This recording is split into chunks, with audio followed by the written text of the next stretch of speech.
Alright, in this video, I want to start putting together Daniel and Revelation, focusing on the beasts, the kingdoms, the kings, and try to just narrow that down and focus on that and lay that down as a foundation here. This will be probably a first part of I don't know how many videos to explain this, but yeah, that's what I want to actually get into here. And hopefully you'll understand why I have this picture of Egypt going on here. Now, one of the first things I want to talk about to set the foundation here is a couple of passages right here. Ephesians 6, verse 12 says, "For we wrestle not against flesh and blood, but against principalities, against powers, against the rulers of darkness of this world, against spiritual wickedness in high places." And then over here, Daniel 10, at verse 20 it says, "Then said he, Knowest thou that wherefore I come unto thee? And now will I return to fight with the prince of Persia. And when I am gone forth, lo, the prince of Grecia shall come." Now this is Gabriel, an angel, a spiritual being, talking about he's going to fight with the prince of Persia, and the prince of Grecia is going to come. What he's talking about is right up here. When Daniel started to pray, because he set his heart to understand what was going on in the visions that he had, he ended up fasting for 21 days. And when it comes to the point of about 21 days here, Gabriel shows up and tells him the reason why he was held up was because of this prince of Persia right here. Verse 13 here, the number of rebellion, it says, "But the prince of the kingdom of Persia withstood me 21 days, but lo, Michael, one of the chief princes, came to help me, and I remained there with the kings of Persia." Now, interesting stuff just said from this right here, and I'll break down why I'm bringing this up as a foundation for this video. And that is because there's something spiritual behind the kingdoms. Our battle's not against flesh and blood. So we might not be looking in the right place to understand a lot of these things. That what we need to be doing is looking behind these kingdoms, behind these kings, at something else. Because what we're really going against is something spiritual that is actually behind them. You see, an example here would be Babylon. It started as we know it with Nebuchadnezzar, right? And he has a dream of a statue. In the beginning of the statue is a head of gold, and that represents Nebuchadnezzar in Babylon, right? But there was one or two other kings after Nebuchadnezzar, and I think there was actually some kings before him. But behind Babylon, there's a certain spirit, and that spirit is there and influencing the kings of that kingdom, no matter who is actually the king there, right? So when Gabriel here is talking about the prince of Persia, he's not talking about some man. He's talking about the spiritual entity behind Persia. And it's interesting here because he says kings of Persia. Now, Persia was a combined kingdom of Medo-Persia, so that's probably what that means. But it could mean that there's more than one spiritual entity behind Persia as well. There's something behind the Medes, there's something behind the Persians, some kind of angel, fallen angel, I'm assuming, because this is whose world? Satan's world. That's probably something I should bring up to add to this foundation, is who the God of this world is. Whoops. What are those? Right here, 2 Corinthians 4:4. And we'll even take a look at Jesus admitting this too. So let's come over here. Just highlight the verse. In whom the God of this world hath blinded the minds of them which believe not, lest the light of the glorious gospel of Christ, who is in the image of God, should shine unto them. And this would be the example of the sower, right? Jesus talking about sowing the seeds, and there's these wayside places, kind of dry, so the seeds stand out. There's not a lot of vegetation. The fowl can come down and eat the seeds.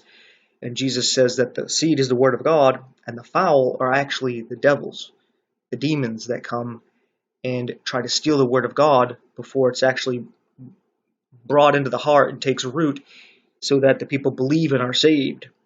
So we can see that kind of connection here as well. Just one more, because I like to use at least two witnesses on each thing here.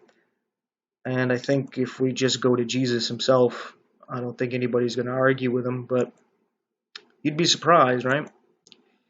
Matthew chapter 4. On the third temptation here,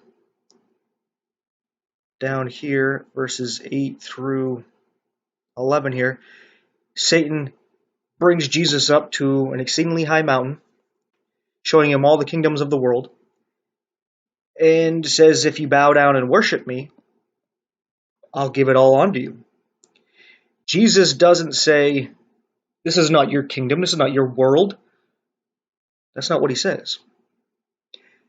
Because it is his world. That's why Jesus had to redeem us, which is pay for us. Because basically it was like, what's the price to get the world back and all of us back? And it was his life. God's life. Right, that's pretty much what Satan must have been saying to God when God wanted everything back. He'd be like, die, I want you to die. And he probably was shocked when God said, let's do it. Right?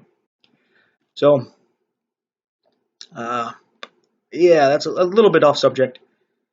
I'm not going to get too much into that. But another thing off subject is he showed him the world from a high mountain. That's something to think about, right? Something to think about there. But anyway, we got this foundation down now that there's something spiritual going on, right? So we come over, and like I said, this is going to be more of a scratching the surface, laying a foundation, focusing on the kingdoms and the horns. Talk a bit about, I don't think I have Revelation 17 up here, but I can just bring it up. Not a big deal. But anyway, I want to compare Daniel chapter 2, Daniel 7, maybe a little bit of Daniel 8, Revelation 13, and Revelation 17, because it focused on the kingdoms up until the end of the world. And who are these people? Who are these kingdoms? What are they, right? I'm going to bring up some things that get you to think a little bit different. So anyway, let me make sure I got Revelation 17 up. Pretty sure, yes, this is 13. So let's make sure we get this up, just in case I want to jump back and forth. I don't have to load up a page. It'll already be up here. All right, so starting off, Daniel chapter 2. We have a statue here. Let's just bring it up here so I can show you it. Usually all you got to do is put Daniel 2 and you'll get a bunch of the images for this. All right, let's just grab this one here. All right, this is the statue. Okay, this is not in English here. Doesn't matter though. We have the head of gold, Babylon. We have the chest and arms of silver, Medo-Persia. Belly and thighs of brass, Greece. Iron, legs, Roman. Then something weird with the iron and clay. And that's when the stone comes and destroys all these kingdoms.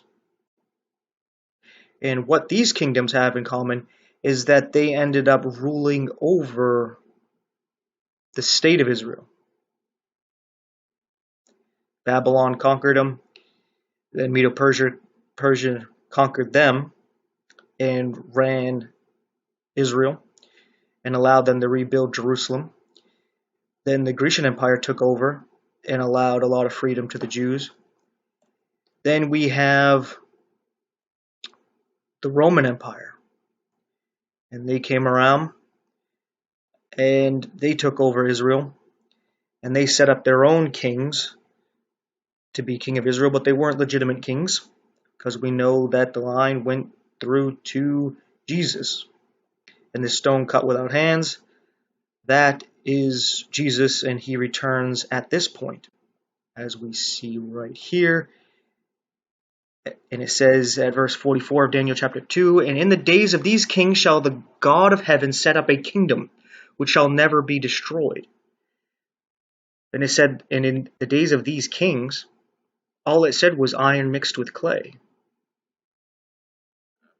And that's what the feet are. So who are the kings? Well, that's why people say the toes. You have 10 toes, that's the kings. And that's why they make this connection when we come over to Daniel 7, that these beasts here are a representation of this statue. Let's come over back to the statue. So in Daniel 7, we read about a lion. They say it's Babylon. A bear, that's Medo-Persia. Leopard, that's Greece. This weird beast, that's Rome. But it's weird because in Daniel 7, it seems to skip this iron part. And it goes to the iron and clay. Why do I say that? Well, because it has 10 horns. When has Rome ever had 10 kings? So it went from Greece to here. That's if Daniel 7 is actually talking about these kingdoms. It seems to have skipped this because it has 5 kingdoms here, but in Daniel 7 with the beasts, it has 4. Right? Something to take note of. Now, something else to take note of is in here it says, first of all, before I get into what it says, we got to keep in mind that at this point that Daniel is having this vision in chapter 7 here of these beasts, this is at the time of the Medes and Persians. They conquered Babylon already. So he would be in the time of the bear, right? But look at the wording here. Let me come down. I think it's when it's the interpretation. Right here, Daniel's interpretation. Just going to skim real quick. I should have had this highlighted real quick, but wasn't thinking. Okay, I think it's verse 17. It says, "These great beasts, which are 4 kings, which shall arise out of the earth." Now, this makes it sound as though these should arise in the future. Right? It's a something in the future, because he doesn't tell them the first one is Babylon, the second one is already here, the other 2 will come later on. No, he says these are 4 and they will arise out of the earth. Right?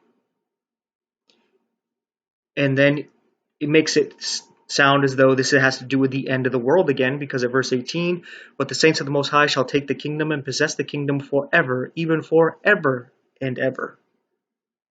Right? So that changed my mindset here of looking at these beasts.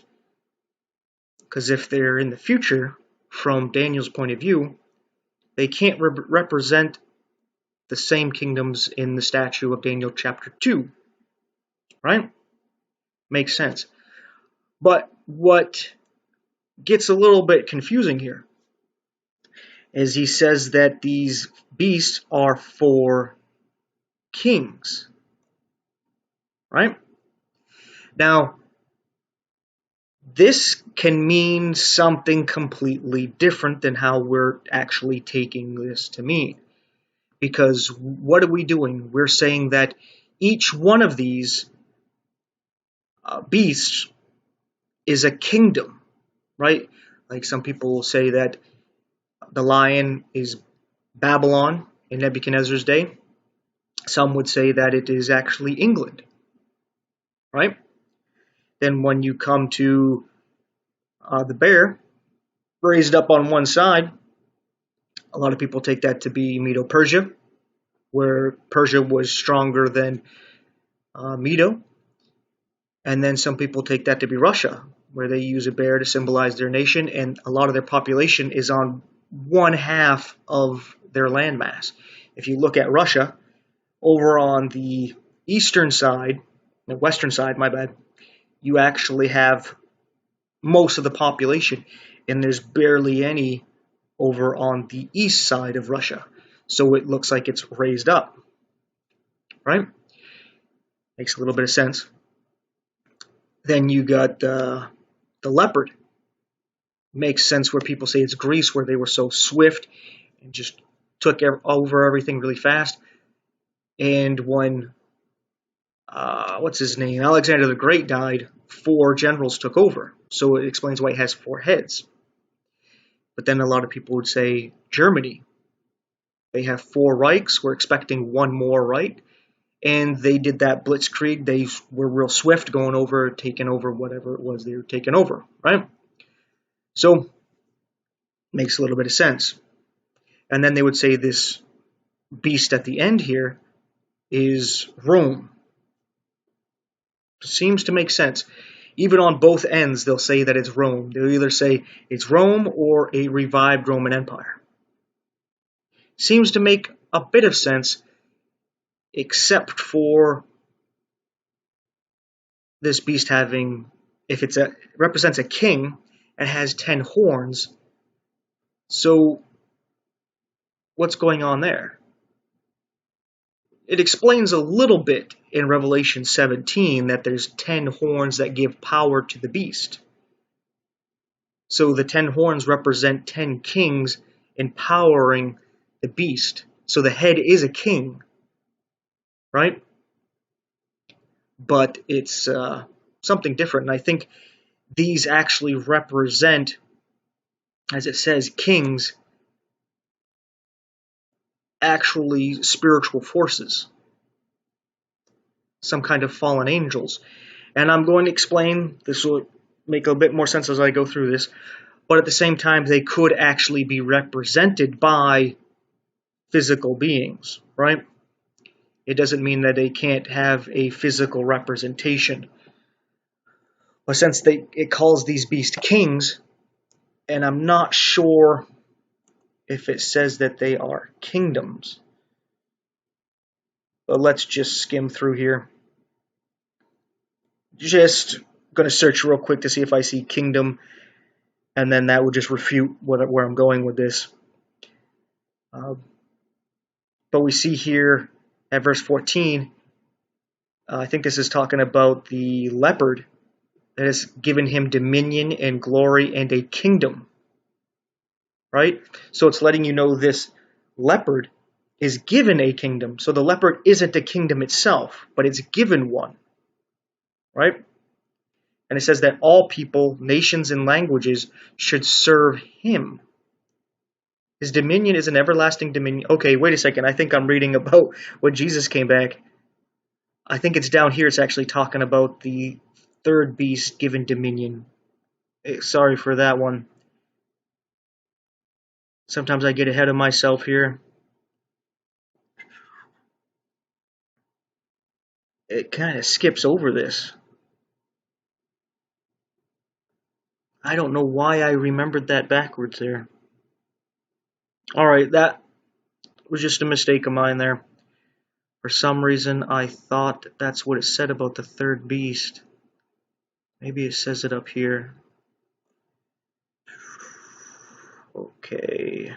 A leopard which had the back of 4 wings, the beast had 4, and dominion was given to it. Okay, so I kind of exaggerated.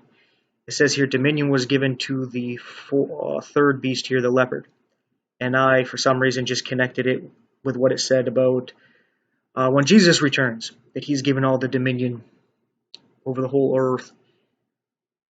So I got that mixed up. My bad on that one. But anyway, I'm not going to edit. We're going to fly through it. I'm human. I'm not infallible. But anyway, getting back where I was going with this, these might not be actual kingdoms, right? So when we're going through this, we need to just slow down and be like, why do we think they're actually kingdoms as a nation?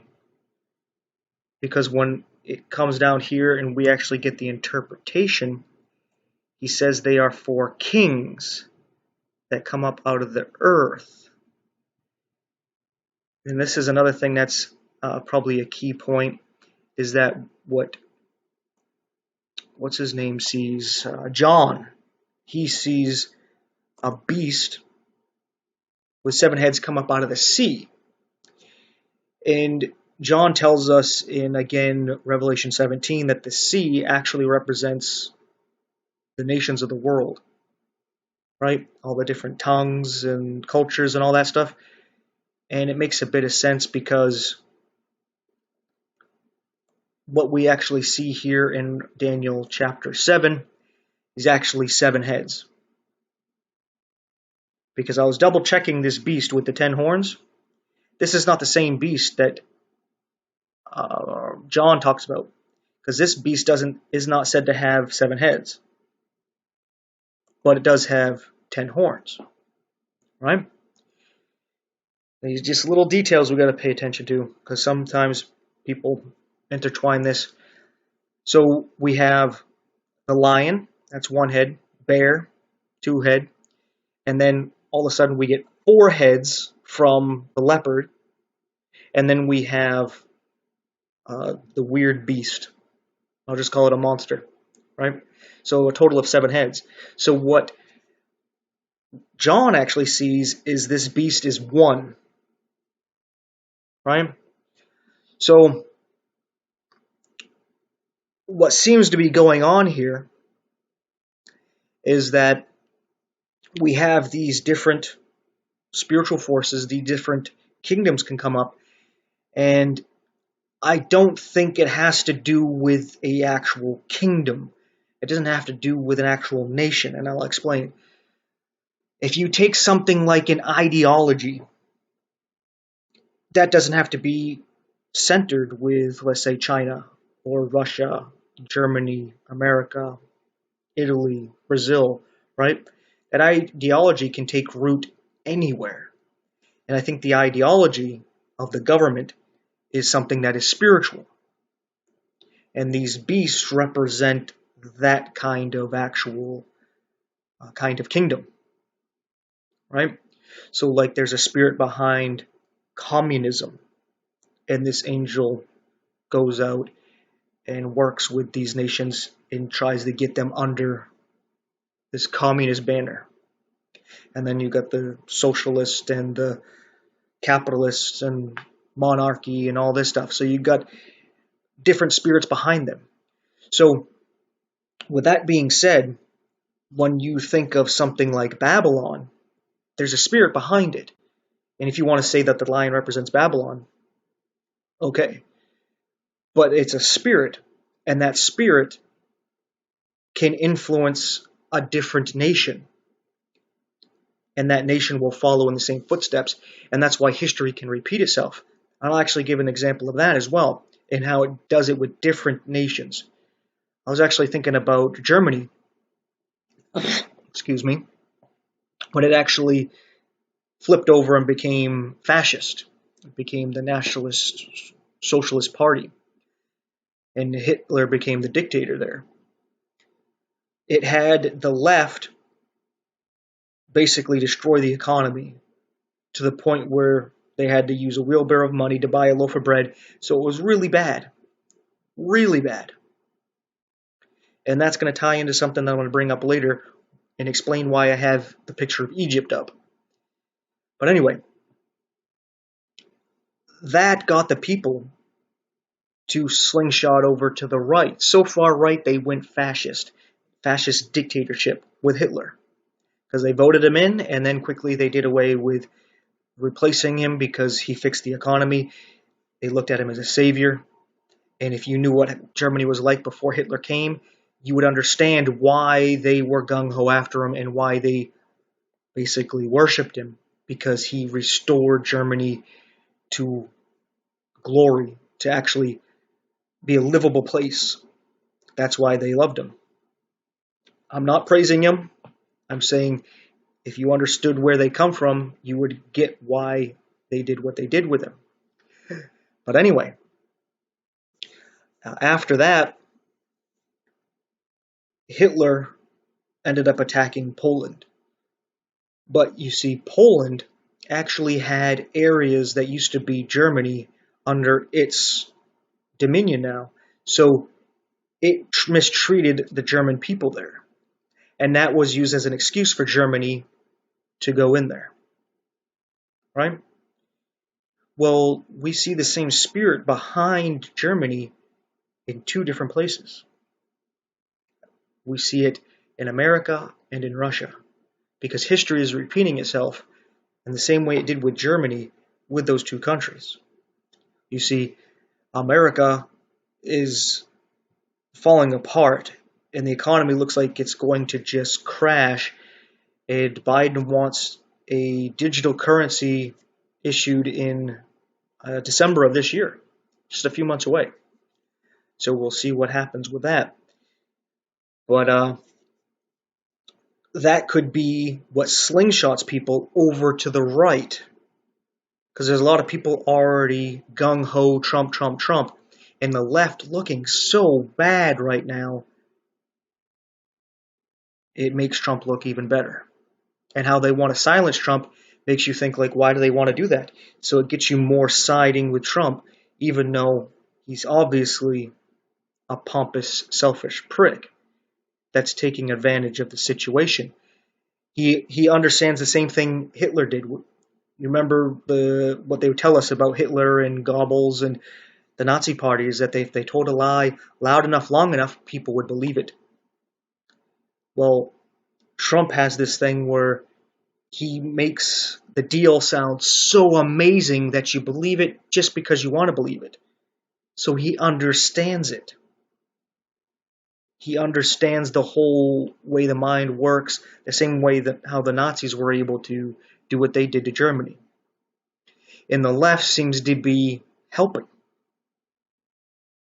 They seem to be intentionally looking like some kind of satanic dog shit so that Trump actually looks good. Because if they didn't do the crazy shit they were doing, Trump would just look how he really looks. Like a pompous asshole that you don't want anything to do with.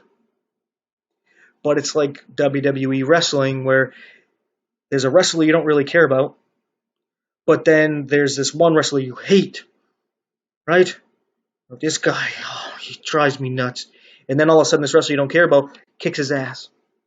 And you're like, yeah, now that's my new favorite wrestler there, right?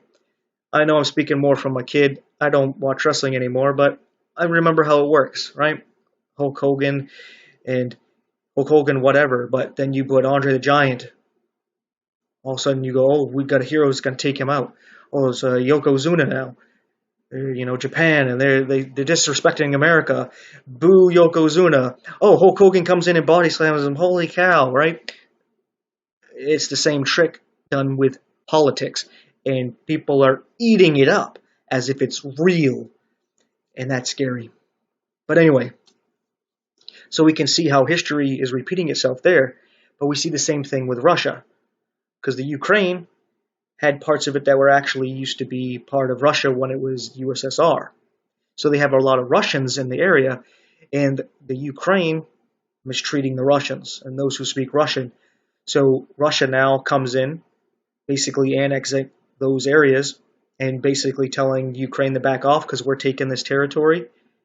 And if you don't, this is going to be war. Right now, it's a military operation, but we'll go into full-blown war if you do something about this. This is the same thing Germany did right before World War II to Poland.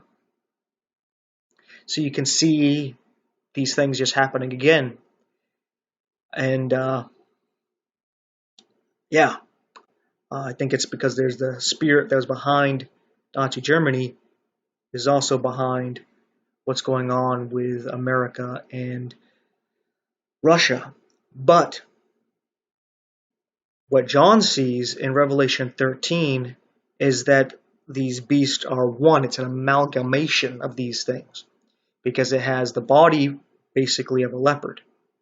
It has the feet of a bear, and it has the mouth of a lion, and it has 7 heads, and it has 10 horns. So it's just all the beasts here together. So it's as if all these spiritual entities are coming together, working as one, and they give all of their power to basically Satan, who becomes embodied in the Antichrist. That's why he's able to go do what he does, and yada yada yada. But I'm going to break this down more. This is, like I said, foundation here. So I'm trying to get detailed and make sure I got all the blocks down so that the foundation's sure before move on to what else I got to say and to another video, because I'm sure there's so much more to say about this, but I feel inspired for this. Get this out while I got it. Talk about this a bit as well. So getting back over here, where things get a little bit interesting is actually in Daniel chapter 8, which kind of makes things a little bit confusing. And I'll explain. Where we go to chapter 8 here in Daniel, we have a ram with 2 horns and a goat with 1 notable horn. Right? So he is told straight up here who these people represent. Let's come down here at verse 20 and 21 here. It says, "The ram which thou sawest, having 2 horns, are the kings of Media and Persia. And the rough goat is the king of Grecia. And the great horn that is between his eyes is the first king." And then when it breaks off, the 4 horns that come up, those are the 4 generals that take Alexander the Great's place. This is something we've seen in history, and there's a lot of people who go through this and read Daniel 8 and 9, and they see, I think even into chapter 10, the history of what's going on here. It is so detailed with the families and the daughters and the marriages that they were like, they had to write this after the fact.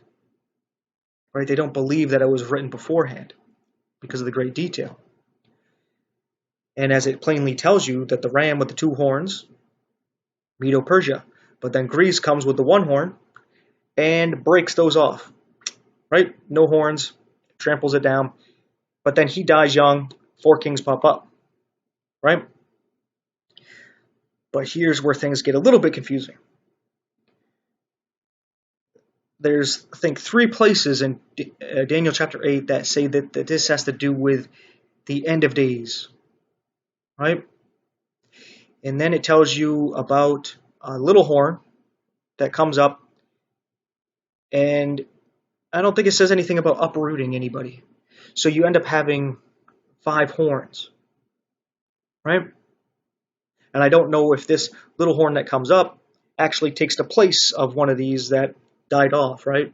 He's just a successor, either from family or he takes over one of the kingdoms. So you got this little horn that comes up, right? And it's said that he sounds like the Antichrist. We can just go over it a little bit here. He understands dark sentences, right? And this is in the latter time of that kingdom. And he shall destroy wonderfully, shall prosper, and destroy the mighty and holy people. He shall magnify himself in his heart. He shall stand against the prince of princes. He shall be broken without hand. And let's see if he actually says anything else about him. I thought there was a few other things he had to say about him. Might be in the next couple of chapters. He kind of continues on with this. But where it gets confusing is that, okay, you got this little horn that comes up, and it seems to be at the end of time. But we just read over here in Daniel 7 about this fourth beast that has 10 horns. And this beast is diverse from all the other kingdoms. And he says those 10 horns are 10 kings that shall arise. And it says another shall arise after them. So I'm getting into 24 here. And he shall be diverse from the first, and he shall subdue 3 kings. So he's different from the other ones. He rises up among these 10 kings and subdues 3 of them and takes the place. So there ended up being 8 horns. But in chapter 8, it seems as though there's 4 or 5 horns. So it's kind of like, okay, well, in Daniel, if there's 5 horns, where are the other 3? Or if there's 4 horns, where's the other 4? What's going on here? So maybe in Daniel 8, we're actually reading about the area where the little horn comes up is between Greece and Persia. So that would be modern-day Greece, modern-day Iran, and in between them you have Turkey, Iraq, Assyria, Jordan, and a few other areas that used to be part of that kingdom, even Egypt and Saudi Arabia. I'm not sure how far else it was spreading off the top of my head.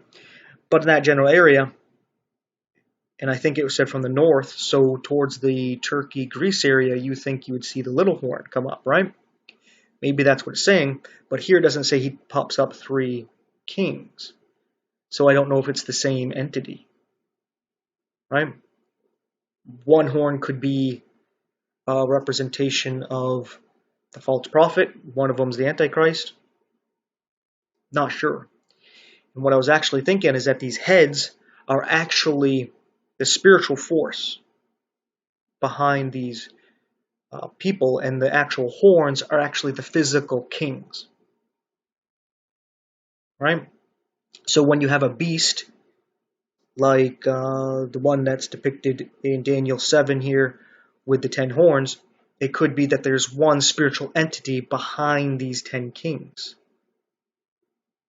Kind of like I was talking about, you have a spiritual entity that promotes socialism, communism, and he has 10 nations or 10 kings that he's influenced their nations to be under socialism, communism, right? So that could be what's going on there. Roll with me here. So, putting this all together here, hopefully I paint the picture well enough as we get through this. So we see that Daniel 8 makes things a little bit confusing, because it's like, is this horn here the same one that was just from chapter 7? Because this seems to have to do, like it says here, Medo-Persia and Greece. But that other beast, so assuming these are in succession, right? For all we know, they come up at the same time. But this fourth one comes up later, right? But again, this talks about the end, because we see this connection with Daniel chapter 12 and in Revelation, right? Because he's going to seek to change times and laws, and they're going to give into his hand for times, times, and a dividing of time. It's the same thing we get a warning of in Daniel chapter 12 when Michael, the prince of Israel, stands up for the people. So we see that Israel as well has this spiritual prince behind them, Michael, which means who is like God. And that could mean two things. Like, it's a question, who is like him? Because nobody's like him. But it could mean that Michael is like God, right? He's the next best thing because he's so close to him that he's representing him and he's reflecting him, right? And that might be why he was able to contend with the other princes. Some say that it's actually Jesus himself. Not going to get into that right now. But anyway, we also see that in Revelation 12. Michael stands up and there's a dragon. So this is some kind of spiritual battle. The dragon is cast down to earth. And when the spiritual entity, the dragon with 7 heads, gets cast down to earth, that's when there's a beast that comes up out of the sea. Because we got Revelation chapter 12 that talks about Michael standing up. He cast out the dragon with 7 heads, right? And it says that the crowns are on the heads, not on the horns. But then here in Revelation 13, all of a sudden, after the spiritual entity is knocked down, it's a culmination of all the spiritual princes come together. And they have this amalgamation beast comes about with 7 heads and 10 horns. And speaking all this blasphemy, and the crowns are on the horns, so they're given this kind of power. It seems like they're given this a power from the spiritual world, from that beast that was knocked out of heaven, right? So I think the beast, which I guess it should be obvious that it's not literal, it's some kind of spiritual thing going on, right? So we have to realize that there's something else going on that we can't really see. You kind of get an idea that it's there, but you can't quite see it, so it's tough to put it into terms that we can grasp and to explain what's going on behind the scenes. When you see somebody like a Hitler, behind a Stalin, by a Mao, or a Trump, or an Obama, right? But a lot of times people will say it's secret societies, Freemasons, or even aliens or something, right? It's just their way of interpreting that there's something wrong here. What they're saying and doing doesn't seem like it adds up, as if this person is here in the world with me and gives a shit about the country and the people. There's something going on here where he's doing things for some other reason. So they put things together, and since they don't get into the Bible, they're not getting close to God, they see it as the secret societies, they see it as even aliens or something along those lines.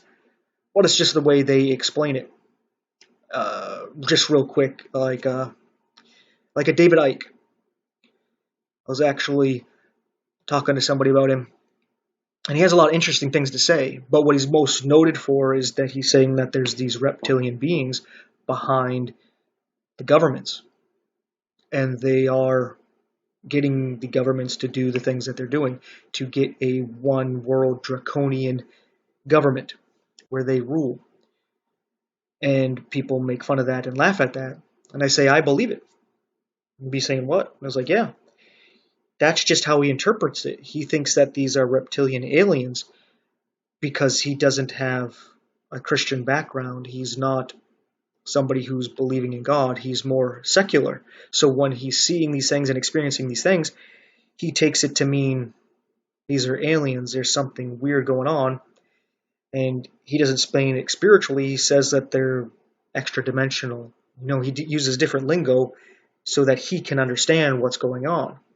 But in reality, it's Satan and his fallen angels, and they're doing the things that they're doing behind the scenes.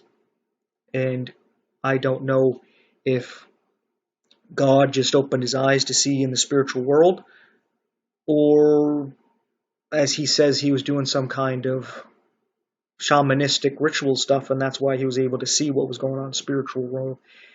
And the reason why I believe it is because, of course, getting into the Bible and having faith in God and believing what it says.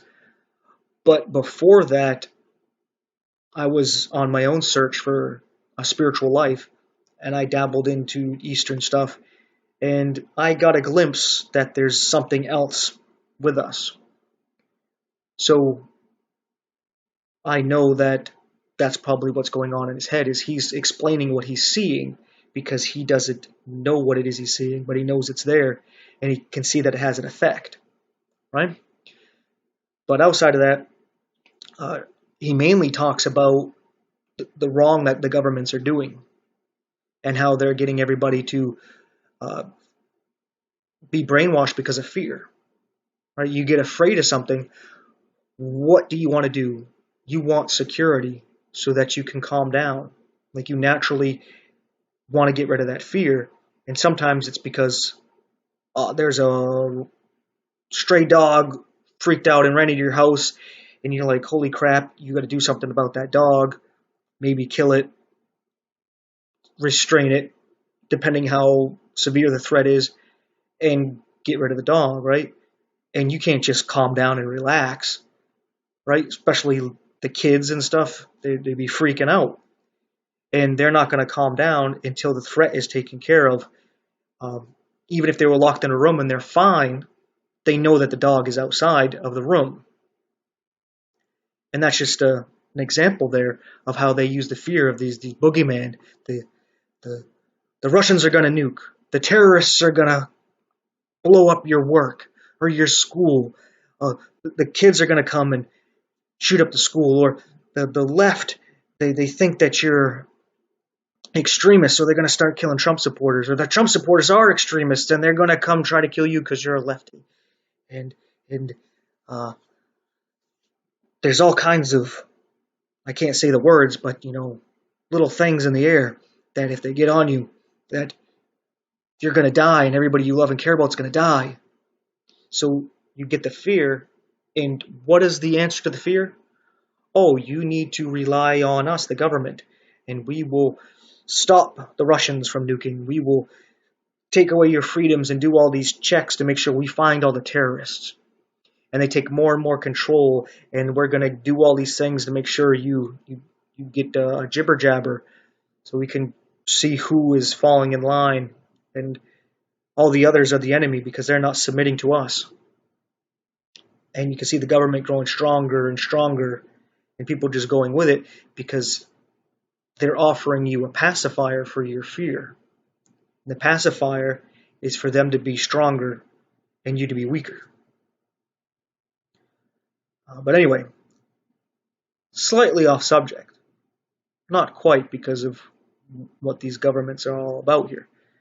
So we're getting the idea that there's a spiritual force behind this, such as Michael is an angel that we know of from Daniel. He's a spiritual being, as in Hebrews chapter 1 tells us that the angels are ministering spirits. But we know some of the angels are fallen. So, we also know that they're like the cherub, they are not always looking like humans. There's one that does look human. There's one that looks like an ox, one like an eagle, one like a lion. Now, excuse me, a lot of people talk about how Satan was a cherub. He probably was some kind of reptile. And that's why there's not a cherub that is a reptile, and why he came as a serpent, probably because he has authority over the reptiles. Right? As I'm assuming the cherub that's a lion has kind of a jurisdiction over land predators. Right? Something along those lines. I'm assuming that's what it has to deal with. Again, I'm saying assuming, because God does set charge, right? He gave Adam and Eve charge over the earth, right? So he probably did stuff with the angels. You're in charge of these spiritual things going on. So anyway, very interesting stuff, all adding into what's going on here. But anyway, we see here that he is able to continue 40 and 2 months. So what we see here in Daniel 7, where this is the same thing, 42 months is 3.5 years. A time is a year. Times, since it doesn't give a number in its multiple, that means 2. So 1 plus 2 is 3, and dividing a time means in half. That is 3.5 years. But it's talking about this fourth kingdom. So I think by this fourth kingdom, it's amalgamation of all the beasts. It's telling you that there's 4 different spiritual entities, and they all end up making the feet that are part of iron, part of clay, because you see how they're mingling together. And this is where things get crazy. At verse 43 of Daniel chapter 2, it says, "And whereas thou sawest iron mixed with miry clay," miry meaning dirty, "they shall mingle themselves with the seed of men, but they shall not cleave one to another, even as iron is not mixed with clay." They, I guess that's the they, right? They shall mingle themselves with the seed of men. So you can see here that these beasts here, these kingdoms, it's talking about the spiritual force behind them. Because it says, "They shall mingle themselves with the seed of men." You thinking about that? Who's the they and me mingling with men? What the heck? Well, let's go over to...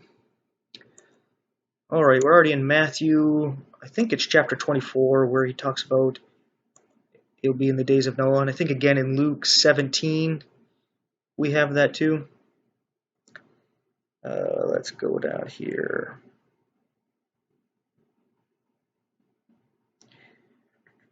Right here. Let's just...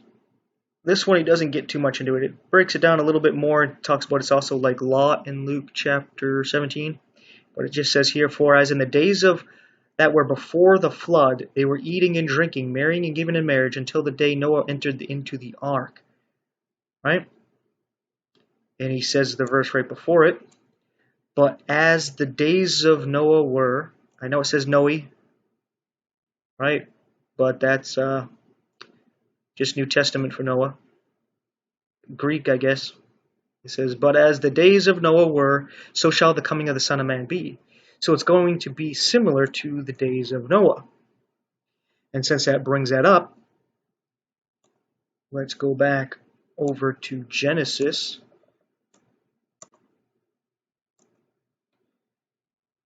And go to Genesis 6.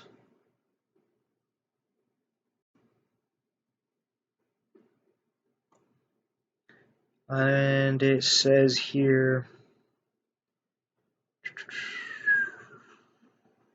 the sons of God. Whoa, that had a weird jump there. At verse 2, "The sons of God saw the daughters of men, that they were fair, and they took them wives of all which they chose." Now here the daughters of men, this is the daughters of Adam. That's what that is. Adam actually means mankind. Men is the same word here. That means both Cain and Seth's seed, right? The daughters of Cain and Seth, as they're part of Adam's lineage here. There's never anything in the scriptures here that's saying that the sons of God were the line of Seth, and that the daughters of man were through Cain, right? Because Jesus comes through the line of Seth, and he is the son of man, right? So to make that connection, there's no connection to be made, right? Now, when we go to the Old Testament, you can do a word search on it. Sons of God. The only group called the sons of God is one group, the angels. We read it twice in the book of Job, that the sons of God came to present themselves before the Lord, and Satan came as well. this is obviously talking about the angels, right? So they are the sons of God. So these spiritual entities saw the daughters of mankind and decided to mingle with them. And that's why we have weird things going on. Like when you mix a lion and a tiger, you can get a liger, but if I think it's like a male lion with a female tiger, you get a liger, and it's just like a weird mix.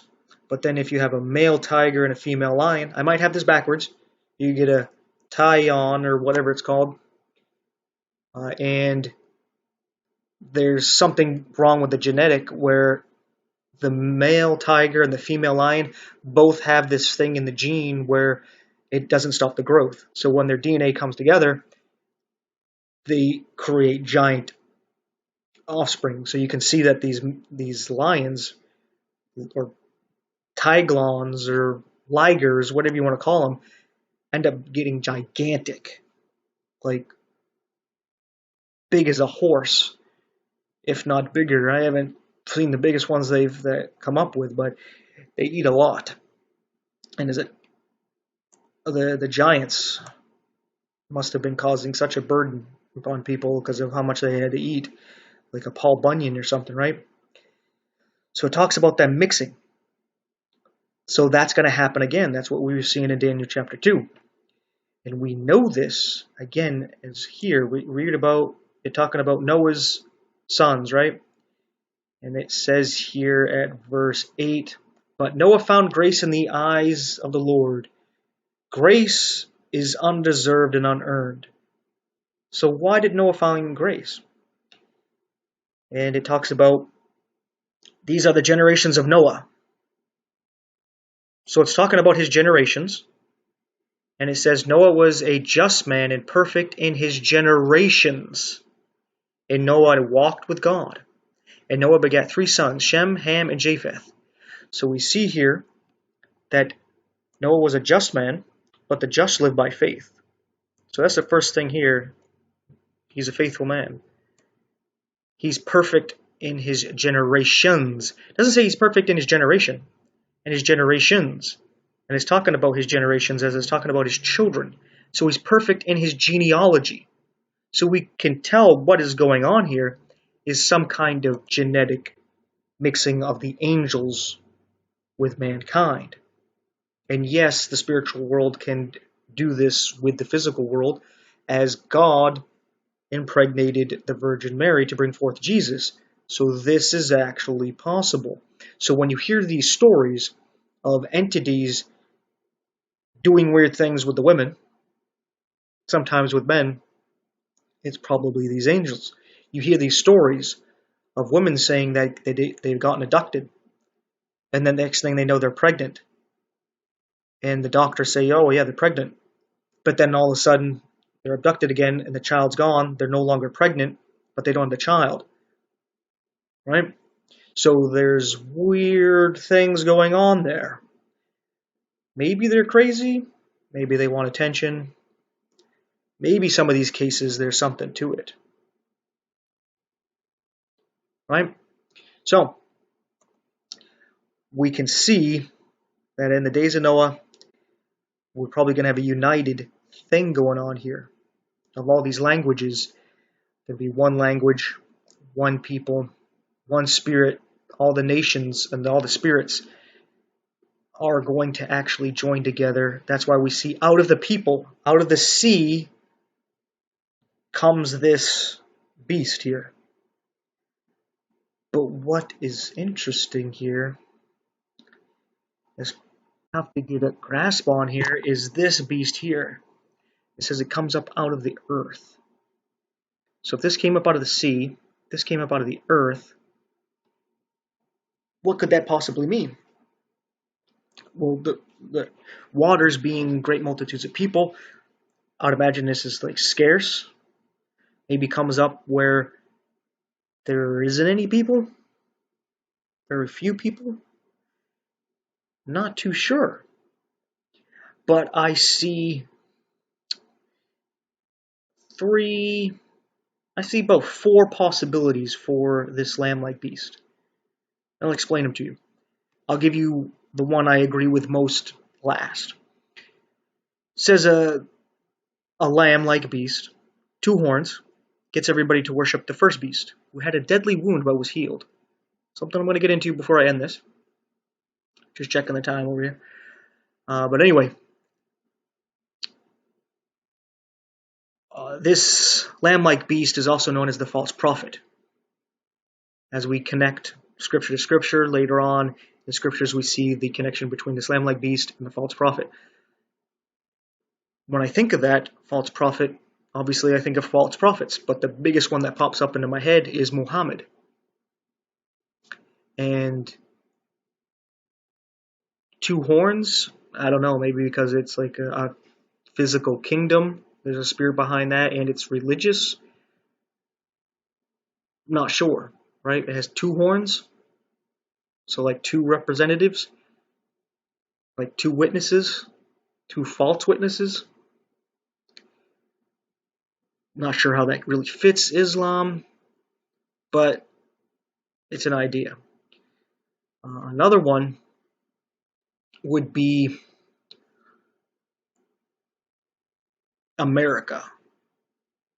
Don't agree with this one too much either, but it makes a little bit of sense because it comes up as a lamb, so it comes up as a Christian nation with Christian ideas,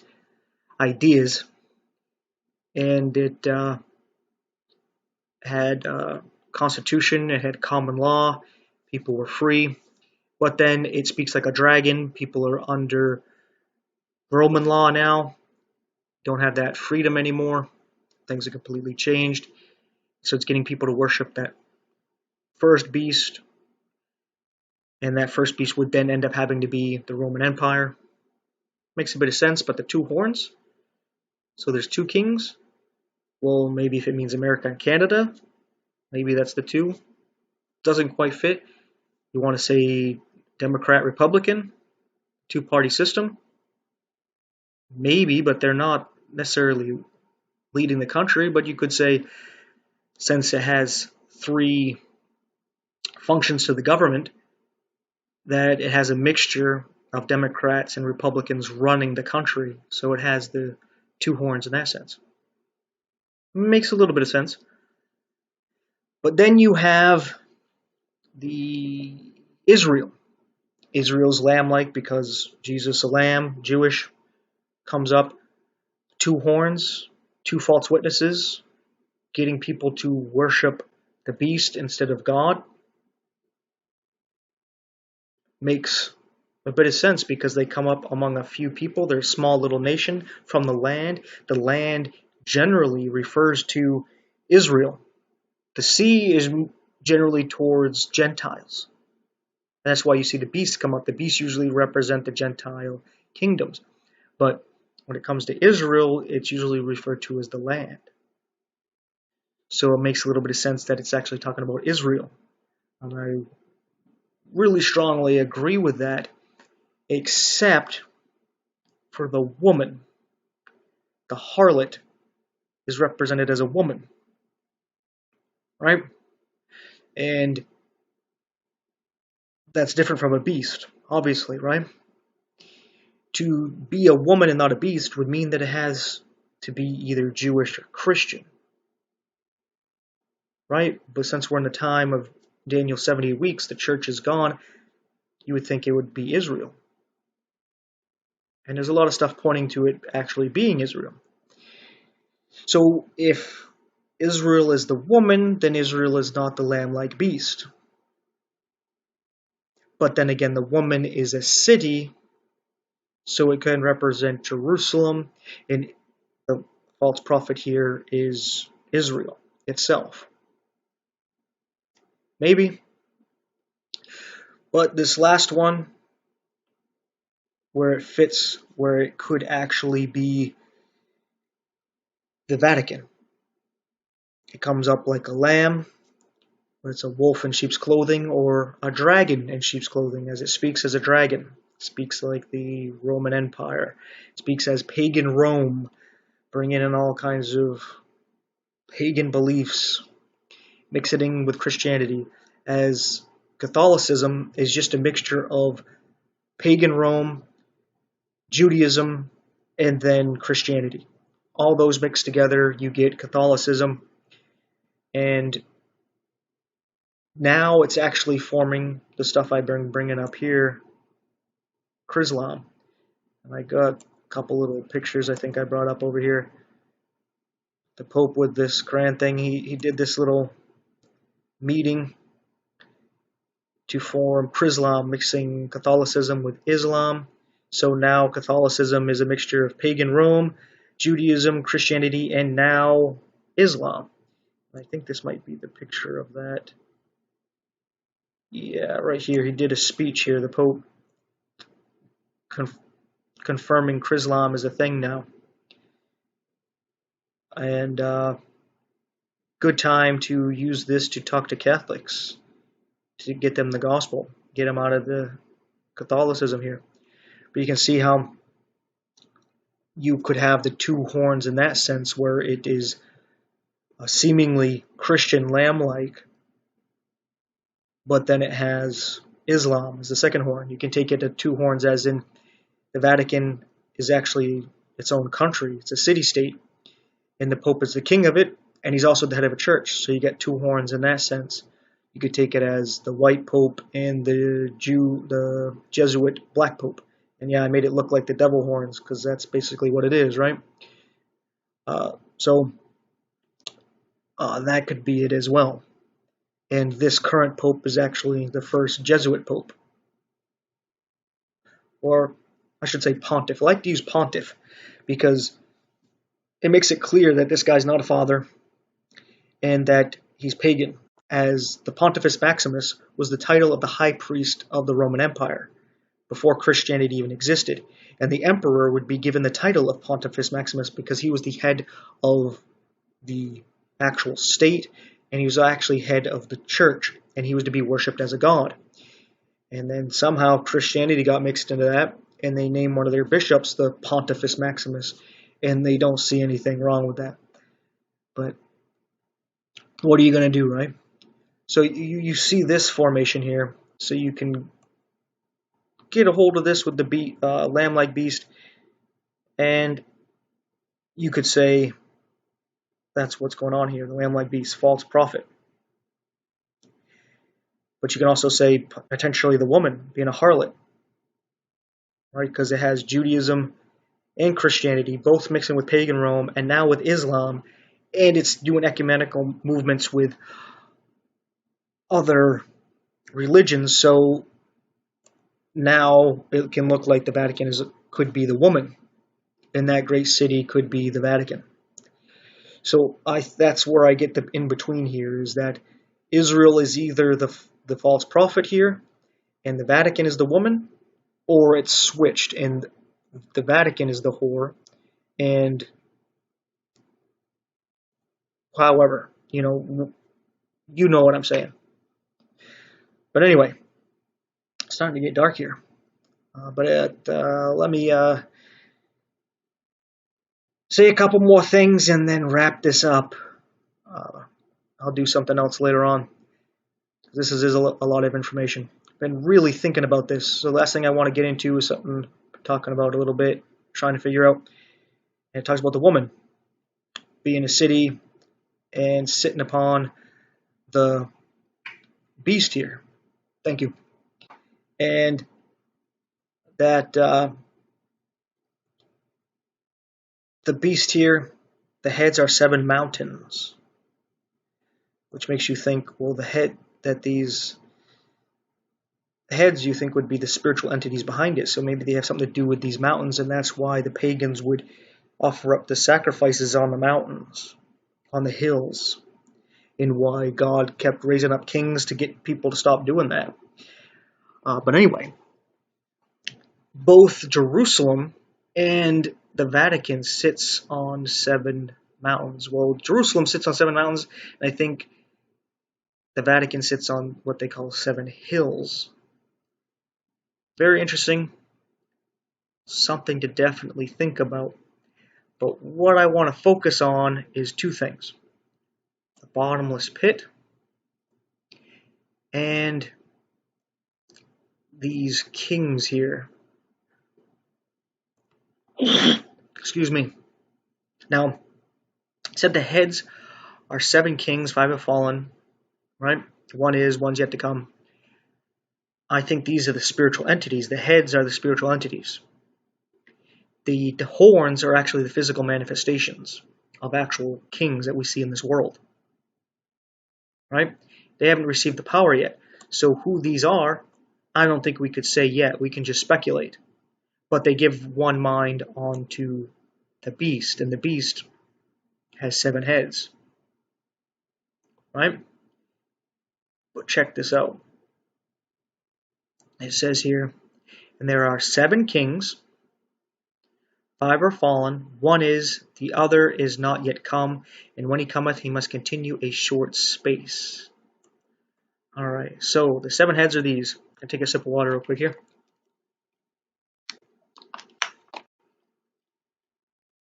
All right, so we have to take into consideration that this has to do with Israel, right? So these nations have to do with Israel. Simple as that, right? Like, we're not going to be talking about any nation that didn't have anything to do with them, like the Aztecs and the Mayans and anything going over in the western side of the map, right? The other side of the world. Not going to be talked about here. Not saying they can't be. Maybe they have some kind of role in it because of their connection to Israel's side of the world here. But if we take that into consideration of what's going on here, and we assume the one is from John's point of view, from his time, well, the one that's in power right now would be Rome. So then we have to go backwards. And who are the 5 are fallen? Well, if we take this to mean Israel, we can figure this out. Before Rome, we had Greece.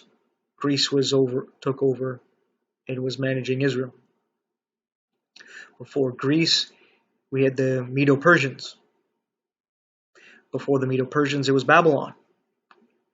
And that's what we get to see through Daniel and what have you. But what about before then? We would have to go deeper into the Old Testament, and we would see Assyria. And then before that, Egypt. Come over here. So we get the 5. Egypt, Assyria, Babylon, Medo-Persia, Greece, and the one that is Rome. And then it says, and the other is not yet come, and when he cometh, he must continue a short space. Now this seems to be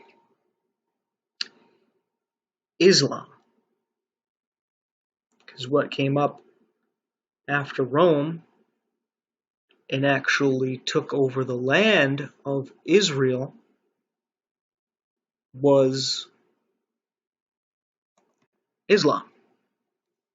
And a lot of people think that was the abomination of desolation when they set up the dome of the mosque on the Temple Mount.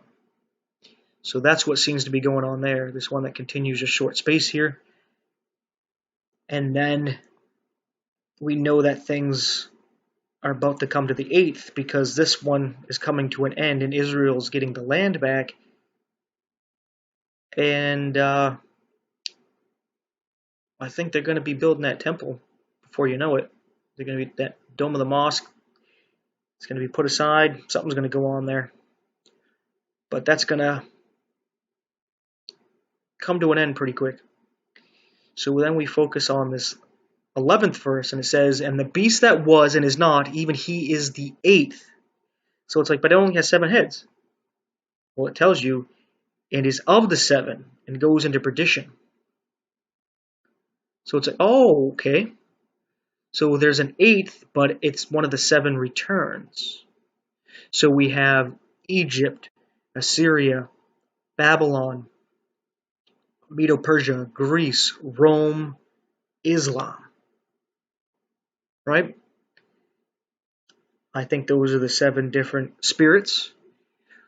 But at verse 8 it says, the beast that thou sawest was, is not, and shall ascend out of the bottomless pit and go into perdition. So it gives us a hint at which head is the one that comes back and is the 8th. This here, it went into the bottomless pit. And I thought about this. I was like, which one of these heads went into the bottomless pit? And when I thought of the bottomless pit, I was thinking, you have in the Old Testament Abraham's bosom and a great gulf, and you have hell, and in between is the bottomless pit. And I was like, which one of these nations or spirits behind these nations was it when it got thrown into the bottomless pit? And I couldn't think of any. I was like, Egypt, don't recall anything said about them throwing into the pit. Might need to do a word search onto that. Maybe one of the kings is said to be thrown into the sides of the pit. Maybe that will help in this. Next is Assyria. Don't recall that either. Babylon. Nope. Thinking about Medo-Persia. Again, nope. Greece. No. Rome. Nada. Islam. Nope. So, which one was it? Well, the bottomless pit is connected to the abyss. I suppose back in that time, the ocean, they just figured it just kept getting deeper and deeper. That there was an abyss and it was just a bottomless pit. That's what I guess the physical manifestation of this spiritual place. So when I thought of that, I was like, so wait, comes up out of the bottomless pit, so this kingdom comes up from the flood? But I don't recall any kingdoms mentioned before the flood. It was, I guess, one world, and Jesus says that it would be like in the days of Noah. And I was like, so there's this beast comes up from the abyss, from the flood, and I was like, okay, but it says here the 7 kings here, not a one of them can I relate to it being before the flood. You want to try to throw Nimrod in there, but again, there wasn't an abyss thrown into the sea, into the bottomless pit, as far as I can remember. But there is one. And now you might be knowing why I have this up here. Egypt is telling us the end from the beginning. Where the Jews went through the parted sea, Pharaoh and his army went through, and it crashed down on them, brought out to the sea, to the abyss, to the bottomless pit.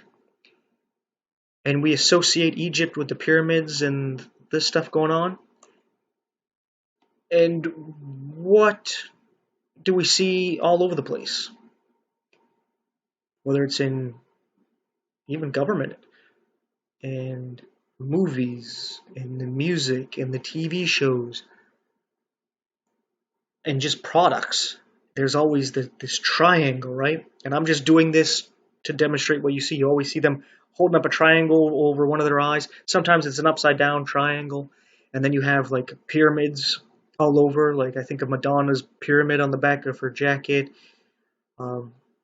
You see the pyramids and these Egyptian stuff on with whatever kind of show, whether it's with children or not, and the movies. I think of Sin City, loaded with these pyramids and Egyptian-like stuff. And I think Egypt is coming up out of the pit. And when we go to the scriptures, we can see Egypt represents the world. You get a lot of reference to that. So I think this beast that comes up is a representation of all of the spirits on Satan's side, obviously, coming together, making an amalgamation of a beast that's a world entity, coming back up out of the sea the way things were before the flood. And then the sons of God, the angels, mingling with man again, as we saw in Daniel chapter 2, the iron mixing with clay. So we're going to be seeing that going on. So what it's going to be interpreted as is the same thing David Icke would interpret it as: these are some kind of angels of some kind, not angels, aliens of some kind, not actual fallen angels. They think that they're aliens, and maybe that they have dimensional travel through technology, not because they're spiritual. So we're going to be seeing all these weird things going on. And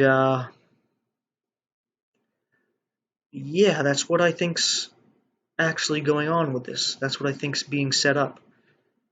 And I'm starting to see it more clearly as I'm praying about it. I'm reading this stuff. I'm hearing other people out. I'm just meditating on it. Like, what is going on here? And this is how I'm starting to see it. It's starting to become clear. It's not so foggy. Pieces are coming together. Starting to see it. And I want to make video like this so that whoever's here after the rapture, when this stuff really gets going, you got something. Because to wrap this video up, I'm going to give the story of what was going on with Joseph. Joseph we're being told the end from the beginning. Right? The first kingdom messing with the Jews, Egypt. Right? And the first real story we get in Egypt is Joseph. Right? So if we go to the beginning, we know the end. Right? So we go and do that. Was thinking about bringing the picture back up. Don't need to do that. Whatever. Got so many stuff going on in my head. Trying to slow it down. Get it out here. So, with Joseph, he had a dream that 11 stars bowed to him and the sun and the moon. And it was interpreted that his brothers and his father and mother would bow to him. And they were like, not going to happen. His brothers were already a bit jealous of him because of his relationship with his father. He had a coat of many colors. And they were going to kill him, but they ended up throwing him into a pit and then selling him into slavery into Egypt. He becomes second in command in Egypt by interpreting the Pharaoh's dream. And this is a representation of Jesus being betrayed by his brethren, the Jews, over to the Gentiles, the Romans, to be killed. But they didn't realize that by doing that and trying to cause harm and to do evil, God turned it to save them and to do good, as Joseph going into Egypt and him becoming second in command in Egypt actually saved them and their entire family. Because he interpreted the Pharaoh's dream, where he had a dream about fat calves and skinny calves and fat ears of corn and then skinny corn. And there was 7 of each. And he told him this has to do with 7 years of plenty and 7 years of famine. I think right now we might actually be coming up to the end of the 7 years of plenty. Good news for the church, bad news for Israel. Because this has to do with Israel. The church isn't part of this. Just like in Daniel's 70 weeks that we read in Daniel chapter 9, the church isn't part of that. It has to do with Daniel and his people in the holy city. Daniel is of Judah. His people are Israel and the Jews. His city is Jerusalem. That's what the 70 weeks have to deal with. But that last week has been cut off.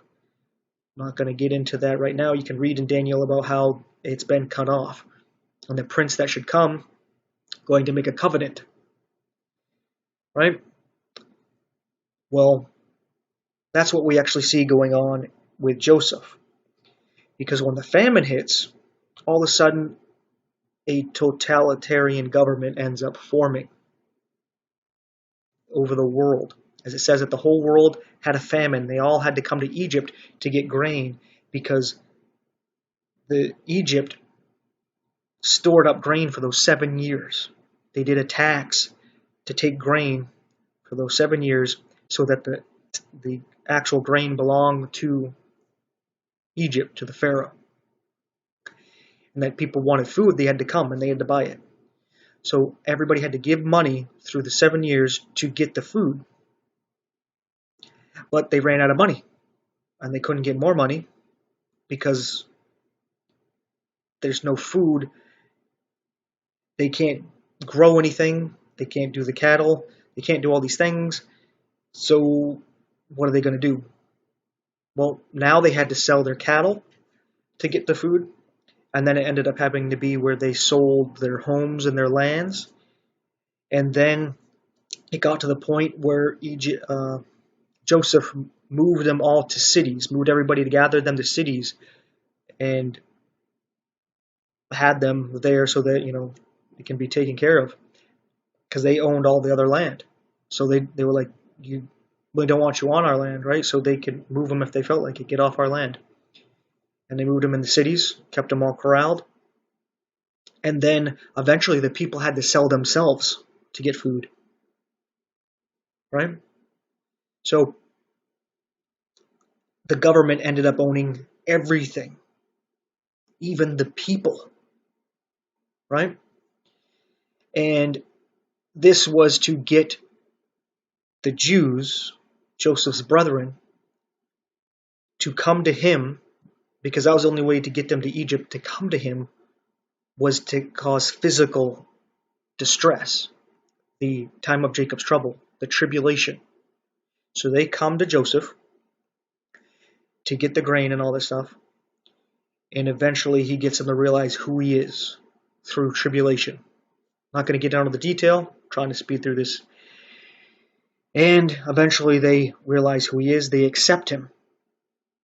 Right? So then, boom, salvation. He brings them into Egypt, he gives them a place, he takes care of them. Right? So he brings them into the world and establishes them. But then there's a period of time and they forget about what God's done for them, because all this is done by God. Egypt forgets about what God's done through Joseph, being Jesus, and they start mistreating the Jews. They enslaved them because they enslaved everybody. Everybody's a slave because Egypt owns everything, right? And I know I say right a lot. Sorry about that. But anyway, since they own everything and they're mistreating the Jews, eventually God's like, let my people go. And they're like, no, this still ties into the tribulation of what's going on from Joseph until Exodus, where the Jews are taken out. This is telling you the tribulation. The church is gone at this time because Joseph, who represents Jesus, is married to a Gentile bride. That's the church hidden in that story. But she's with Jesus. She's protected. She's not going through all of this. Right? That's grace right there. Anyway, so we go to Exodus. God's like, let my people go. And he has Moses there, one of the two witnesses. And he brings plagues, finally pouring things out on the world, which is Egypt, dealing with the Pharaoh, representing the Antichrist, representing Satan, who has everybody. And again, they have to accept Jesus, put the lamb up, put the blood on the doorpost, and they're protected through what's going on. Right? Going through the tribulation period. And there you go, you got the story of what's going on. So I think what we're actually seeing here with these beasts is something spiritual. It has to do with Egypt coming back out of the bottomless pit, out of the abyss where they were sent into. And yeah, I'll add more to this sometime, get into more detail. I'll see what you all say about it, because I know if there's any holes in this, you'll point it out to me. I'm sure of it. Other than some of you will just go, "You're wrong." And it's like, well, then help me out. Why am I wrong? I know it's possible that I'm wrong. Share with me why. Like I shared with you this whole thing here and why I think it's correct.